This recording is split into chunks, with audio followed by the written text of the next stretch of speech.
اسلام کے دوسرے خلیفہ حضرت عمر ابن خطاب۔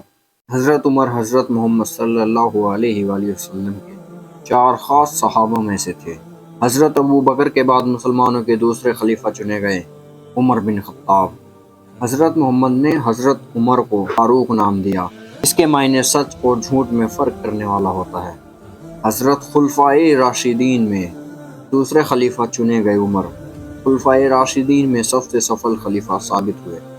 مسلمان ان کو فاروق اعظم اور امیر المؤمنین بھی کہتے ہیں۔ حضرت عمر کا جنم مکہ میں ہوا، قریش خاندان سے تھے۔ حضرت عمر نے اسکسا کے دنوں میں لکھنا پڑھنا سیکھ لیا تھا، کیونکہ اس سمے عرب کے لوگ لکھنا پڑھنا بیکار کا کام سمجھتے تھے۔ شروعاتی وقت میں حضرت عمر اسلام کے کٹر دشمن تھے اور محمد صلی اللہ علیہ وآلہ وسلم کو قتل کرنا چاہتے تھے۔ بعد میں انہوں نے اسلام قبول کیا اور اسلام کے لیے بہت سی جنگیں لڑی۔ دراصل حضرت عمر مسلمانوں اور محمد صاحب کا بہت ویرودھ کیا کرتے تھے۔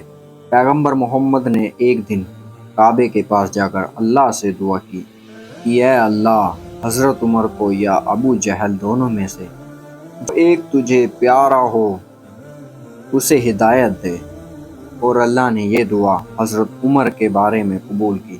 حضرت عمر ایک بار پیغمبر محمد کو قتل کرنے کے ارادے سے نکلے۔ راستے میں ایک نعیم نام کا شخص ملا جس نے حضرت عمر کو بتایا ان کی بہن نے اسلام قبول کر لیا ہے۔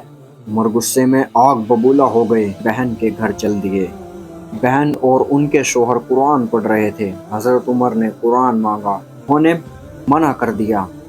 عمر غصے میں آ کر ان دونوں کو مارنے لگے، لیکن بہن نے کہا ہم مر جائیں گے مگر اسلام نہ چھوڑیں گے۔ حضرت عمر اتنا غصے میں تھے کہ انہیں معلوم ہی نہ تھا میں کر کے رہا ہوں۔ بہن کے سر سے جب خون آنے لگا، حضرت عمر کو غلطی کا احساس ہوا اور حضرت عمر کے دل میں رحم پیدا ہوا اور ان دونوں سے وعدہ کرتے ہوئے بولے، میں قرآن پڑھنا چاہتا ہوں، وعدہ کرتا ہوں قرآن کی توہین نہیں کروں گا۔ حضرت عمر نے قرآن پڑھا تو انہیں احساس ہوا یقیناً اللہ کا کلام ہے، یہ کوئی انسان کی لکھی نہیں ہو سکتی۔ حضرت عمر نے ایک چمتکار کی طرح قرآن کے سچ کو اپنا لیا اور محمد صلی اللہ علیہ وآلہ وسلم سے ملنے گئے، جس سے کہ سب سے بڑے دشمن تھے وہی حضرت عمر جو انہیں قتل کر دینا چاہتے تھے، وہی پیغمبر محمد سے ملنے گئے۔ حضرت عمر نے ایک نیک بندے کی طرح محمد صلی اللہ علیہ وآلہ وسلم کو ملتے ہی سلام کیا اور آپ نے سلام قبول کیا، اور سبھی حیران تھے، سب سوچ میں پڑ گئے، کیا یہ وہی عمر ہے جو مسلمانوں کے خلاف تھا؟ آپ نے حضرت عمر سے کہا، عمر کیسے آنا ہوا؟ حضرت عمر نے وہ ساری داستان آپ کے آگے بیان کی اور سوال کیا آپ سے کہ میرے دل میں رحم کیسے پیدا ہوا؟ تو آپ نے جواب دیا، اے عمر الخطاب، بے شک وہ اللہ سب جاننے والا ہے، اسی نے تمہارے دل میں رحم پیدا کیا، اور بے شک اس کی مرضی کے بغیر ایک پتا بھی نہیں ہل سکتا، اور اسی کی مرضی سے تم نے قرآن پڑھا۔ حضرت عمر نے اپنے سب سوالوں کے جواب حاصل کرنے کے بعد اسلام قبول کیا۔ حضرت عمر نے اسلام قبول کرتے ہی اعلان کیا، اب سب کعبے میں مل کے نماز پڑھیں گے، جو کہ اس وقت کوئی سوچ بھی نہیں سکتا تھا۔ حضرت عمر کو اسلام میں دیکھ محمد کے سبھی دشمنوں میں کوہرام مچ گیا۔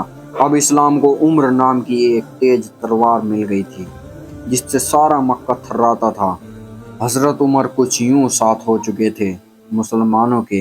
ایک بار مکہ والوں نے کمزور مسلمانوں پر بہت قہر ڈھائے۔